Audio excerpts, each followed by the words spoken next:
Well, hello, everyone, and welcome to the Tenpenny Files. I'm your host, Dr. Sherri Tenpenny. Here on the Tenpenny Files, we dive into vital and often controversial discussions on topics that will challenge what you think, spark debate, and hopefully inspire you to action. Join me here each day at 3 p.m. Eastern Time on AmericaOutloud.news and also on iHeartRadio to hear from authors and documentary filmmakers who have something important to say, but have often been silenced or censored. Today's conversation is with a special guest, an education researcher from the Government Accountability Institute, Priscilla West, to talk about her astonishing book, The New Face of Woke Education. Priscilla, welcome to the Tenpenny Files, and thank you so much for joining us here today. Thank you for having me. It is a real honor to have the opportunity to talk with you. Well, let's start right from the top because you talk about this throughout the entire book of social emotional learning that you define as SEL.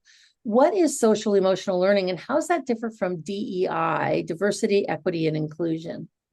Well, social emotional learning is, well, parents will tell you that they are, it's a method of inculcating soft skills, empathy, teaching kindness, these types of things. That's kind of the sales pitch. Um, and it did start out doing some of those things, but what it actually is a global system that uses subjective measurements and emotional monitoring to fortify the implementation of this worldview, this globalist worldview. So, Well, it all started, this all started to sort of make us into global citizens. And it started, when I was reading your book, I was thinking it started rather benignly, this whole story of Dan Goleman and how he changed the face of America, bringing Buddhism to America as psychology and emotional intelligence. Now, emotional intelligence has become so part of our vernacular that we just think it's emotional intelligence is like an IQ test. It tells you where you are on emotional development level. But that's not really, that's kind of where it started. So tell right. us the story about Dan Goleman and how this whole thing came about when it started with emotional intelligence. Right. Well, everyone I've talked to remembers very well when that book, that emotional intelligence book, was on the end caps of every bookstore you went into. Do you remember that in the 90s going in and there it was? It was everywhere. The New York Times was promoting it. It was huge. I think I might have even had a copy. I'm not sure, but so that's kind of where it started. I mean, you can take it back a lot further than that, a century. You can take it back to some very deep kind of occult roots and things that we don't really get into in the book. But Dan Goleman picks it up. He goes to Tibet or India, and he on a fellowship, a traveling fellowship to study ancient systems of meditation and psychology, right? So then he comes home and he writes a long series of books, bringing sort of Buddhism and Eastern thought into a Western scientific framework. And the fact that he was the science reporter at the New York Times was very helpful in really pushing this out. But during the time he was doing this work, the Fetzer Institute took him under their wing and really promoted him, funded him, and pushed this book out. So a lot of people haven't heard of the Fetzer Institute. Have you heard of the Fetzer? I recognize the name, but I don't know what they do or what they represent. Okay, it's a new age spiritualist organization. Well, I don't think it's specifically new age, but is all types of spiritualism. It's up in Kalamazoo, Michigan. It was the foundation of John Fetzer, who owned a professional sports team that I've now forgotten which one. My female brain does not retain sports information, but so the Fetzer Institute is into all kinds of spiritualism. They promote Dan Goleman, and because they want their mission is to promote a kinder world, they they do it through spirituality, but they couldn't do that in schools, right? Their big goal was to push this into schools. So they started another organization called CASTLE. Many people in the education field have heard of CASTLE. That is the Collaborative for Academic, Social, and Emotional Learning. So CASTLE was launched by Fetzer, several members of Fetzer's board, or well, Dan Goleman and guy named John Schloiter, David Schloiter, what's his name, as well as a Rockefeller, Eileen Rockefeller, who went by Goleman, her married name at the time, and Timothy Shriver, a handful of others. But they started this CASTLE organization to bring this spirituality into K through 12 schools. And they have done a bang up job of it. They couched it all very well in very anesthetized academic jargon. It doesn't really sound like spiritualism at all when you hear it in practice. Do you think that from the beginning of when they started these things like Castle and Cell, and we're going to talk about a few other things, do you think that from the very beginning, the plan was to indoctrinate America's children starting in kindergarten with this, transgender, left-wing, UN, the 17 sustainability goals, and all about global warming and all that? Was that the intent from the beginning to, capture America from the inside out, or did it just kind of evolve into that over time? Yeah, there are competing views on this. A lot of people think that it was kind of slowly hijacked by activists over time. I personally think, as much as I've looked into it, I do think it was intended from the beginning to be that, but that is my personal opinion. I see a lot of parallels with what the WHO did with the social determinants of health, and you had Castle coming along with the social emotional learning. You had sort of parallel movements, parallel building architecture going on at the same time. So to me, yes, I do think it was an intentional. It at the UN in the 2010 to 2015 in that time frame was being very explicit about SEL as a tool for promoting the Sustainable Development Goals. So it's in all of their documentation. It's not conspiracy theory. But as far back as when Castle started, I'm not quite as familiar with some of the documentation back then. In your book, The Face of New Woke Education, I'll tell you, every person who is involved with their local school board, every person that is involved with, has kids and is wanting them to get a good education, you all need to read this book. It's not very long, but it is like like I was saying to Priscilla before we started, if I in the print copy I would like yellow highlight like every sentence. It's that important, and it's so packed with information. And the title of the book is The New Face of Woke Education, and you argue that SEL, the social emotional learning, has shifted from teaching emotional intelligence to promoting ideology. What was the turning point when you were doing your investigation that you realized that SEL was about total control and rewiring how our kids think, aligning them with those 17 sustainability goals from the United Nations and making them into what is now looked up to being this great thing about being a global citizen? What was the linchpin in that for you? Honestly, I don't think there was a linchpin. I feel like a bit of a slow learner. It dawned on me again and again and again, sort of each time going, yes, I was right to think that. Yeah, you can almost not believe it. So each time I would come across something else, it would reinforce that. But this project started as me looking into ed tech. I work for Peter Schweitzer. I was looking for cronyism and corruption around education technology. putting Chromebooks in all of the kids' hands during COVID and who was profiting from that type of thing.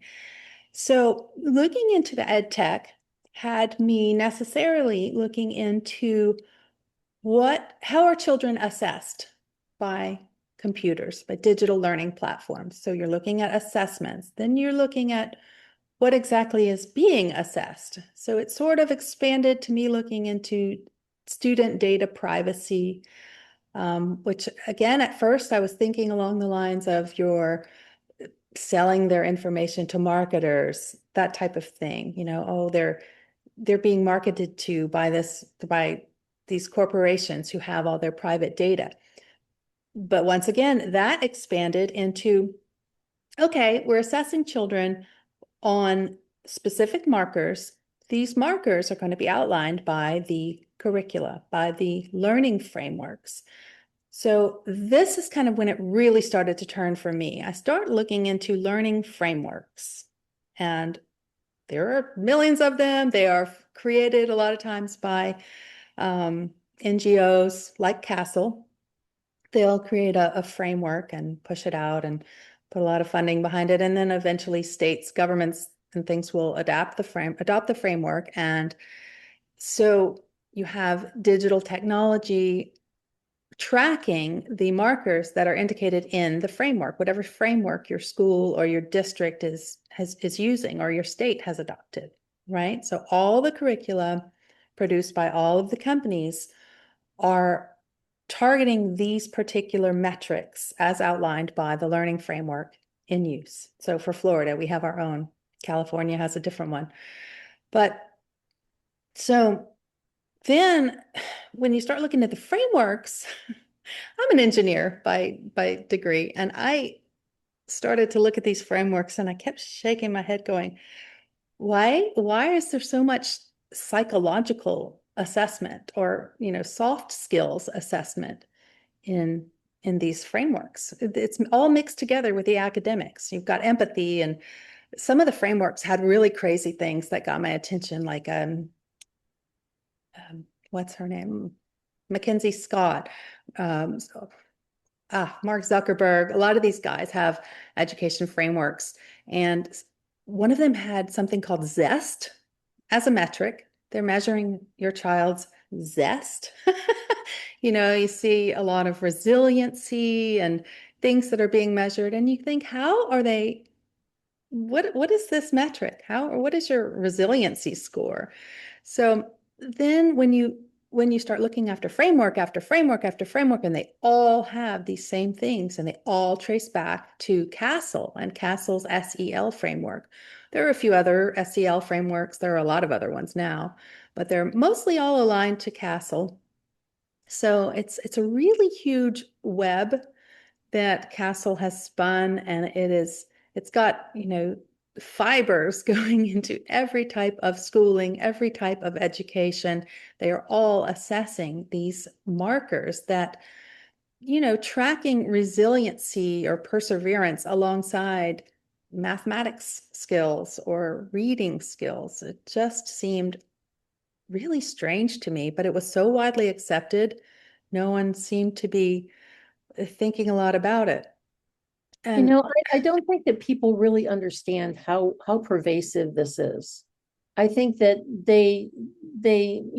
people that may be listening to this podcast and they're thinking about their 7-year-old or their 12-year-old or whatever, and they're like, well, what? How come I never heard anything about this? And that was one of the things that really brought to your attention was the name, because the name social emotional learning. I mean, who wouldn't think that that was a good thing? Teach your kids to be nicer and kinder and more empathetic and taking care of the elderly and the homeless and all those, all those very fluffy sort of things.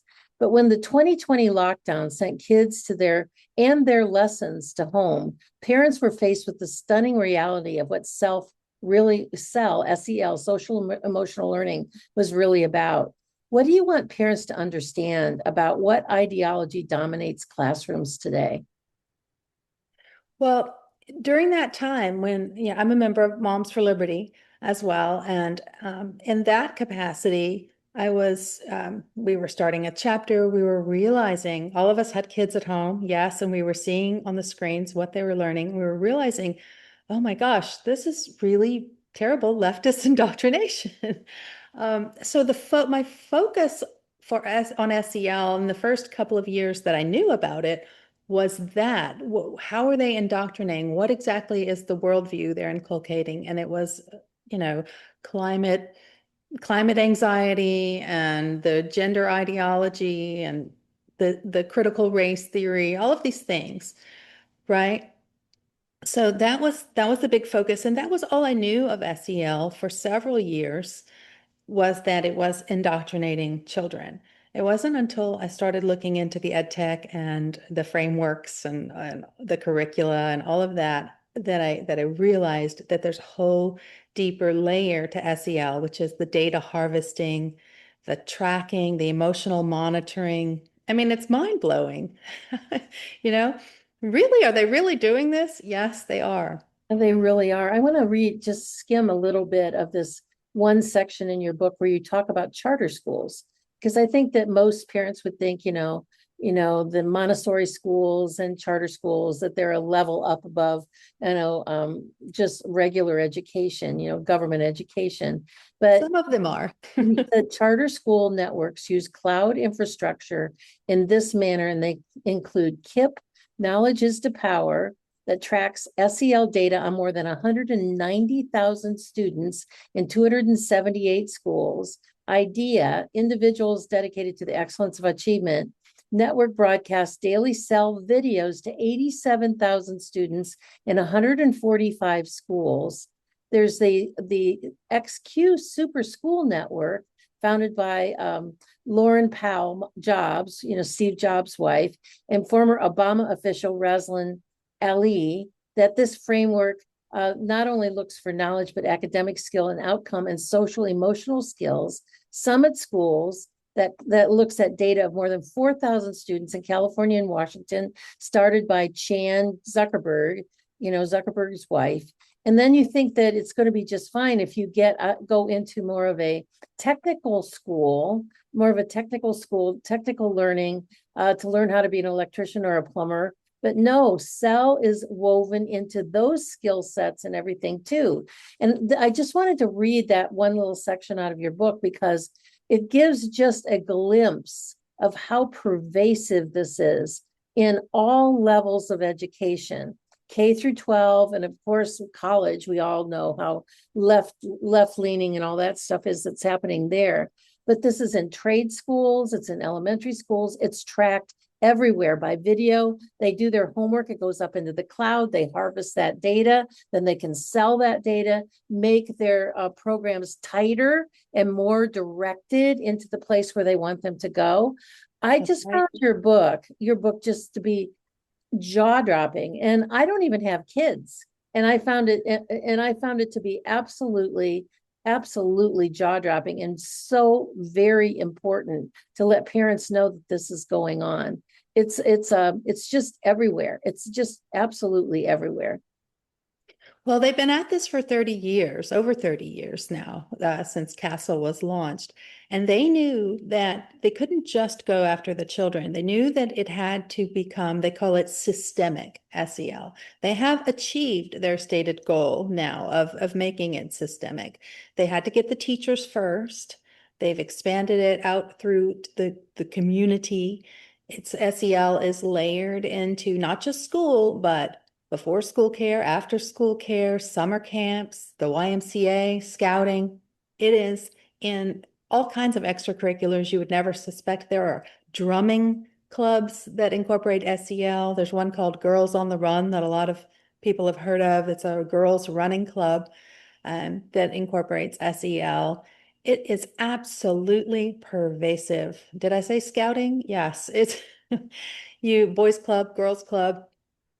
It is everywhere. So as a parent of any age group, like from kindergarten all the way through high school, what would parents look for, or if they to see what is being taught to their kids? And particularly as a conservative woman, and leaning, this is from a conservative perspective, because all of this stuff is very, very heavily left leaning. What should parents, what kind of questions should they ask? And what sort of things should they be looking for? Well, early SEL would have been, and it still is, circle time and lots of talk about empathy and grit and resilience and kindness. The kindness talk is absolutely pervasive, right? But since SEL has been woven into core academic curricula as well, all of the major textbook publishers openly admit that they incorporate SEL into their math lessons, into the reading lessons, into the history. We no longer call it history, social studies lessons. So since SEL has been woven into all of these digital platforms, parents may not see it at all. I don't see what my kids do at school. I can't see their homework. They submit it all through the computer. But the thing that parents need to keep in mind is my favorite meme is a Matrix meme that shows Morpheus, and it says, what if I told you that the cloud is just someone else's computer? Right? I mean, your child is interfacing. A lot of schools said that they weren't going to be on the computer all day when they issued the one-to-one devices, but they absolutely are. My kids tell me every single class they have to pull out their computers, and they have Apples, but they have to pull them out, and your child is interfacing with someone else's computer. And the publishers of the curricula have told you quite openly, if you go on their websites and read, that they have embedded SEL into the curricula. Layer on top of that, you've got Bill Gates talking about personalized learning, adaptive learning platforms. These platforms don't just harvest the data from the kids.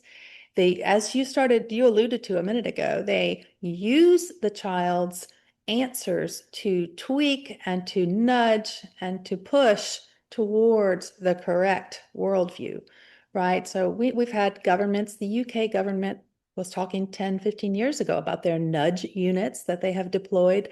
Nudging and behavioral science are very real, and they are very much incorporated into these personalized learning platforms. So when people call it brainwashing, they are really not exaggerating. It sounds dramatic, but there is brainwashing and behavioral science being applied in this application of SEL through major curricula. So parents, How can you apply social emotional learning to math? right? They're they're doing it. And a lot of I had someone this morning on a conservative teachers Facebook group showed screenshots of a language arts curricula. It was I want to say it was called Wonders. It was McGraw-Hill, and it talked about the two moms situation, right? And the teacher was saying, it seems like they just inserted this gratuitously to open conversations. And they absolutely do. So you have, in that case, if she had been an activist teacher, it would have been a great opportunity for her to insert all kinds of gender ideology and whatever else. But the other problem with this is that you can't get a look at it because every child is not reading from the same textbook, so to speak. It's personalized and it's adaptive. As a matter of fact, in a lot of places, even the assessments are adaptive. So your child isn't taking the same test as another child. So, that's newer and not as widely accepted. But how do you know your child's B isn't equivalent to another child's A if you can't even look at the test?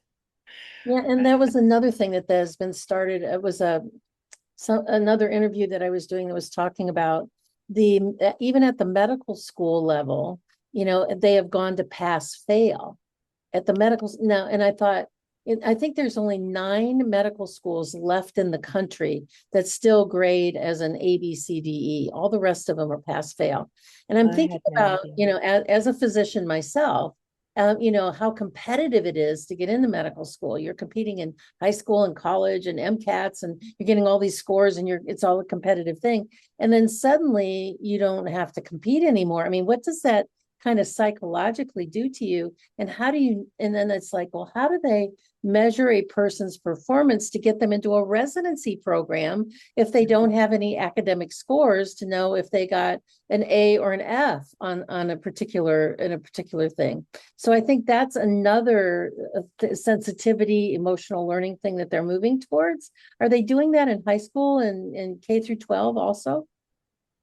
I've seen things like that just with my own kids. The fact that they can turn in late work drives me absolutely up a wall. They get 10 points off per day or something like that.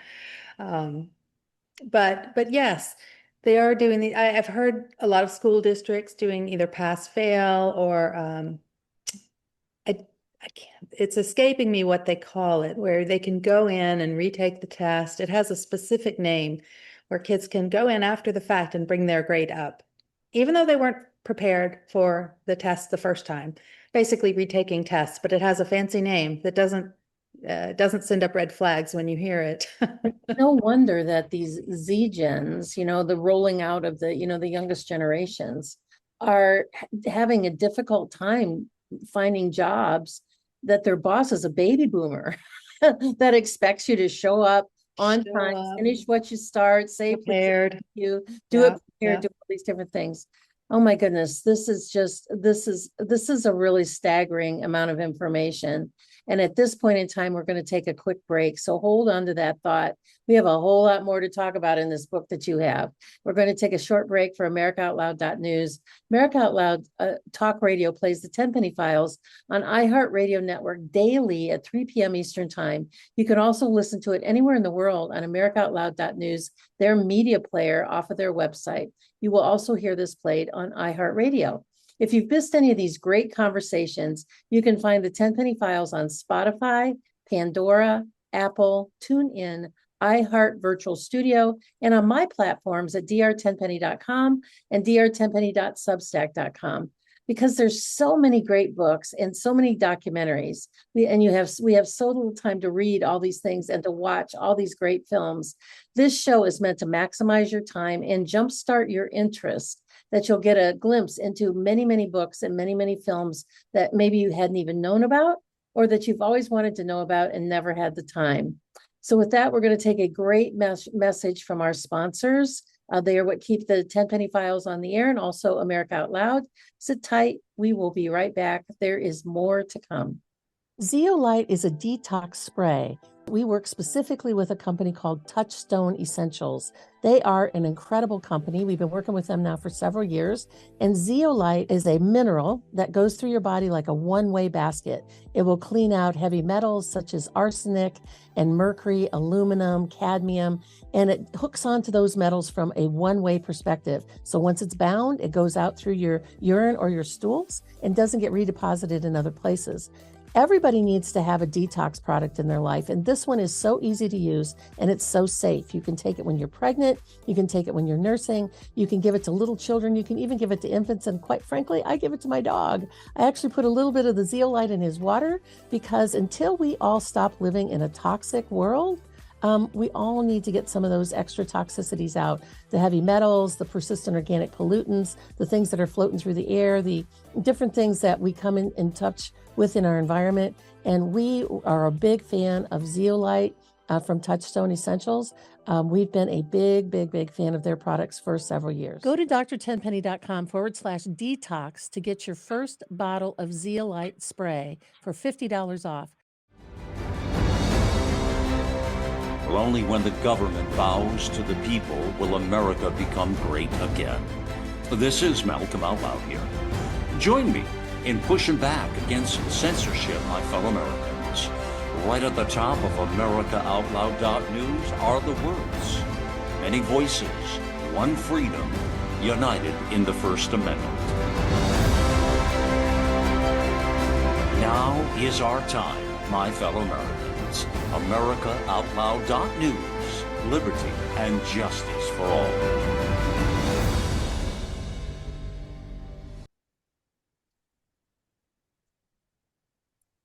Well, welcome back, everyone.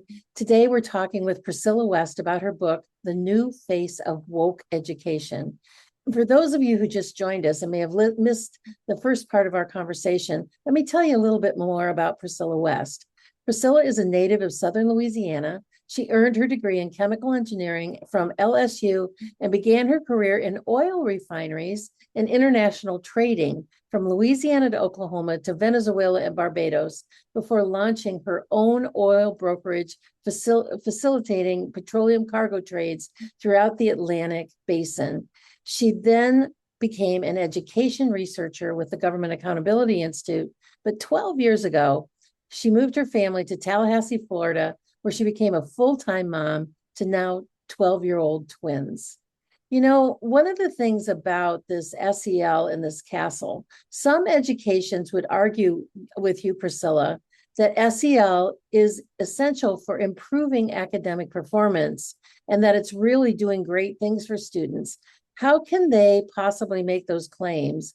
And how would you respond to that argument, especially as test scores in all areas, the primary areas, reading, writing, arithmetic, have plummeted across the country in all age groups, and they continue to decline? Right. I think it's self-evident at this point that SEL is not working. If it were doing what it was stated to do, all of the kids would be very resilient and their emotions would be very well managed. They would be very stable and happy. But are we seeing this in today's environment? Not so much. Not at all. If people ask me, isn't SEL good? And I routinely say, well, do you think that classroom teachers should be asked to be serving as therapists? Teachers aren't trained to be therapists. And on the flip side of that, in the digital realm, computers, these digital learning platforms, they don't have informed consent to be serving as therapists either.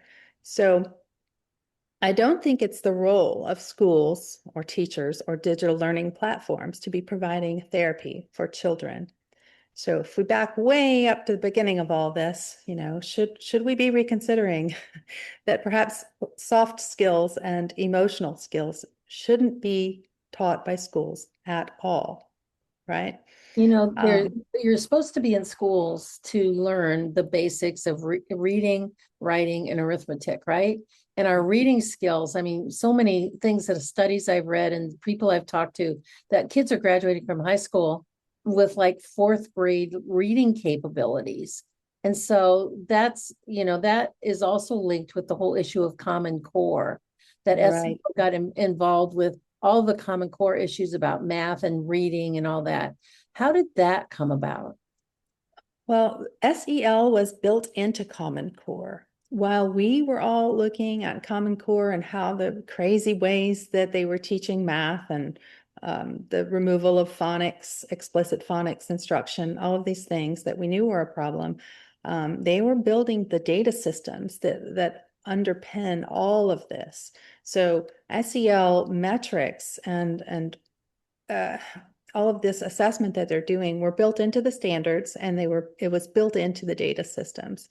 So when your math standard says, as I mentioned in the book, that the students should be able to solve the math problem and persevere, or something about perseverance in the standard, that opened the kids up to assessment of, you know, how how much grit and resilience do they have? How many times do they try? Some of these platforms track biometrics. They track how long does the cursor hover over one answer versus the answer that it's really wild, some of the data that they are able to glean from the kids being on these platforms all day. So yeah, and it's been again, it's been there since Common Core, and it was stated as such by members of CASEL and by all kinds of academic research papers. They say that SEL is inextricably linked with the Common Core. We just didn't know about it for a couple of decades. You know, your book, you know, The Face of New Woke Education sort of says it all and compares SEL industry to an Orwellian system. what parallels do you see between modern classroom technology and what they're doing with this cloud technology? I've never heard it say the cloud is just somebody else's computer, but man, does that sum it up. What Orwellian type of connections do you see between this tech in our kids' classrooms and surveillance themes from 1984? Well, one thing that I'm reading right now, actually, I'm reading a book called, it's not from 1984, but it's called IBM and the Holocaust. Have you heard of this book? Have not. And I am not saying that SEL wants to have a Holocaust and anything like that, but it really, I'm only halfway into the book, but it goes into how all of the data collection, how impersonal machines are collecting data and ranking and filing and sorting and filtering people, human beings at the time, in Germany. And it was so impersonal. It was being created by engineers in the US and exported for this diabolical use, but it wasn't seen as such by when you have a lot of engineers, everybody's in their silo trying to do their best to create this product. They're not necessarily seeing the whole big picture, and it's just really ringing bells in my ears with the ed tech, because all of this data is being stored in the cloud in corporate owned servers. And parents don't know who has access to it, what it's being used for, how long it'll be in those servers. If one company buys another company, what if a Chinese company buys another ed tech company that owns a whole set of longitudinal data on your child? There are so many questions behind this that I don't think parents are even thinking to ask. So yes, many, many Orwellian possibilities. Well, that's one of the reasons we're having this conversation with you, is because if you don't know, you can't know, but once you know what you know, you can't unknow it. But at the other side of that coin is, if you don't have any idea about what's going on and how they are manipulating your child and pushing them towards all the leftist ideologies, and particularly, I don't know if anybody has read the 17 UN sustainability goals, but they are total left woke stuff. And they've mastered the ability to use flowery language that you think these are just so lovely. Who wouldn't want to take care of mothers and children and do all these things? But it's reading between the lines and looking back behind that is where you are just like jaw dropped. And that brings me to an organization called Panorama Education, Inc., which came into play with $80 million of funding from Zuckerberg. What role do large education companies and consultants play in shaping SEL and the cloud computer and all the things that are going on with our kids in school? And why do you believe the industry has grown so rapidly? Well, the role is that they are all providing these curricula that at the same time assess children on all of these social and emotional metrics. And they are putting all of that data into the cloud, which is all interoperable thanks to Bill Gates and many initiatives that really focus throughout the early 2000s on interoperable data. So, just as a side note, back in 2010, the workforce data was also connected end to end with all of the Common Core K through 12 data, K through 12, and then higher ed, and then workforce. They all link end to end. So every one of us has a cradle to grave, essentially, or at least cradle to career data dossier being built on us through all of these interoperable, linked computing networks. It's really wild to think about. Now I've forgotten your question. Well, the fact that the large educational companies are so involved with this, and how they Right. go fast, and how tech has taken over this. Yeah, well, most of these corporations, I believe all of them are WEF members. They're members of the World Economic Forum. And back in 2018 or 2019, they very explicitly signed and had a big signing ceremony where they signed an official strategic alignment. So if any World Economic Forum member company is putting out curriculum, they are strategically aligned toward the UN Sustainable Development Goals. So they are building SDGs into all of this through SEL. The not only the UN and UNESCO, but a lot of organizations, the OECD, USAID, they all will tell you that SEL is a tool to inculcate these values, these SDGs and these globalist values in children and in entire populations. USAID talks about taking SEL to developing nations to advance the SDGs. So it's no secret. It's been there for, it's like hidden in plain sight, right? right. That it's been there for so long, and it's like saying emotional intelligence, like we said in the first half of the show.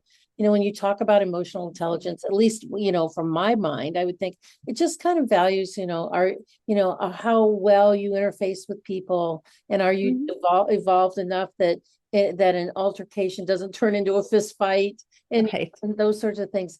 But it's so much deeper and pervasive than that. So they name everything something that you would certainly not disagree with. Of course, you want your child to be kind and show empathy towards others. It's like Black Lives Matter. Of course, Black Lives Matter. But then when you dig deeper, it's Marxism. So it's the same thing again and again. It's like the Patriot Act. It's like all of those sorts of things, right? Exactly. I mean, the UN has, not only do they have SEL for SDGs, they have the WHO and their what's it called? Healthy people agenda, something, social determinants of health. And the UN has an interfaith alliance. They talk about FBOs, that's faith-based organizations. So they have an entire network globally of churches and divinity schools and chaplaincy programs that are aligned and openly pushing UN SDGs. Wow. So, even these school chaplain laws that you see coming in, Florida, Texas, a few other states have recently put it into law that we can have school chaplains. Well, that sounds great, especially to conservative parents. But I fear that a lot of these school chaplains are going to come from these UN aligned divinity schools. I mean, we saw the Episcopal chaplain that was openly hating on Trump, and another one the other day, that the Methodist that came out as transgender to his congregation. So, what kind of chaplains are going to be allowed into schools? We can't. Yeah, I think that a lot of conservatives, at least let me expand that to conservative Christians. When you say the word chaplain, you assume they're either Catholic or Christian. You don't really understand that most of them come from the universalist perspective. All paths lead to God, and God is in the trees and the flowers and the dogs and the cats, and you can, if you want to identify as a cat, that's okay, because God's in that too. So you've got an UN infiltration into religion. You've got UN infiltration into medicine, all the woke medical schools. You've got UN doing SEL for SDGs. They've covered every major institution, every possible societal and cultural path into children's brains, basically. So you said that you talk about in the book, the new face of woke education, that SEL morphed into something called GCED, the Global Citizen Education Program, that now educates kids in sustainability standards. Is there any way around this? Is there any way for parents to take steps in their local communities or with their school board, or how can they stand up and say, no, we're going to follow the Constitution. We are a Christian country. We're going to follow Christian principles. How do parents step into that role and get involved with that? I don't think there's any way to say that we want the schools to, enact Christian principles. Obviously, we can't do that in the US. But if parents want that for their children, at the risk of sounding like a Luddite, they're going to have to unplug from all of these cloud-based learning technology products, which most of the time the child can't attend public school or even private school without using these platforms. So it's going to have to be a multi-pronged approach. Pull the children out of the cloud. You could go back to having locally hosted software is one thing I mentioned in the book. Remember floppy disks? It doesn't have to be quite that old school, but we could have locally hosted software that could be inspected by parents and by teachers even, that doesn't update from the cloud every night or every day. You could go back to books and paper, really. Books, parents, when my kids ask for help with school and I need to help them, and there's no book, there's no glossary, I don't know what they're learning from. What is the curriculum? So, and you have to get special permission to go up to the school and you can look at it for 1 hour at a time with an appointment, and it could update tomorrow night and it would all have changed from when you saw it. There's no transparency there. So yeah, it's going to be hard. Parents are accustomed now to putting it on autopilot. We have been for generations, letting the schools do their thing. But we're going to have to back it up, get the kids out of the cloud, off of the devices, and back with pencil and paper, frankly. Do the homeschooling educational products, if you're going to homeschool your kid, it's my understanding, again, I don't have children, so this is just from conversations I've had with other people, that if you're going to homeschool, you have to buy that year's textbooks and curriculums. Are they laced with all this SLE, all this information too? Some of them are. There are certainly classical affiliated homeschooling products. I think Hillsdale has some, Veritas. There are some. You should always be vigilant and always check. But certainly there are also many homeschool curricula. I mean, each county, I believe in Florida, has a virtual school, or at least many counties do, and they tend to use major curricula as well. So yeah, you've just got to check it out curriculum by curriculum. But as far as I can tell, having looked into this for 2 years, every curriculum I've ever looked at that is not a classical, explicitly Christian aligned curriculum had some element of this. So, yeah. Your book kind of focuses on K through 12. Are you familiar with Corey Miller's book, The Progressive Miseducation of America?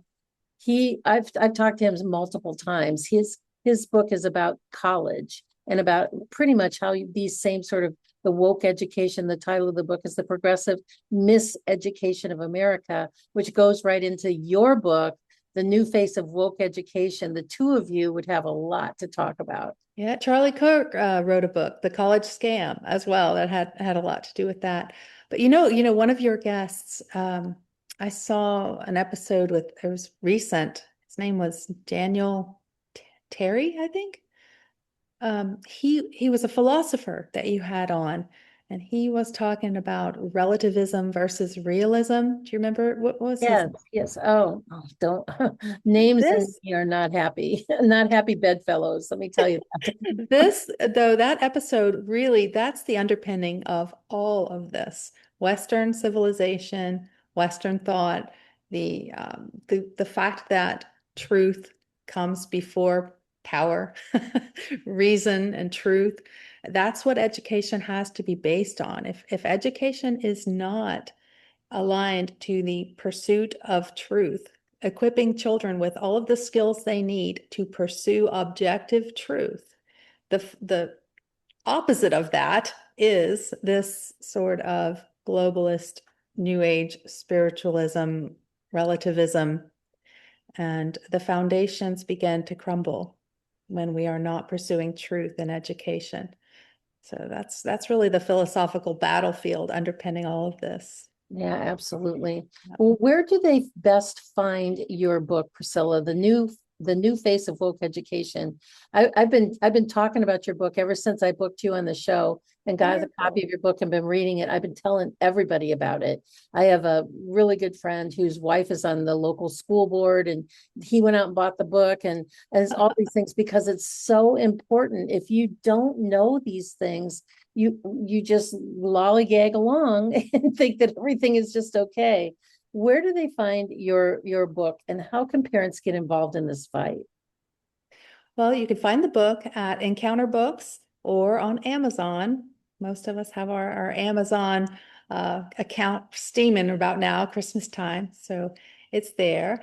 And parents can get involved. Like I said, the book doesn't, it's very compact because we want people to be able to pick it up and read it in a sitting, maybe pass it along to your favorite teacher or your school board members.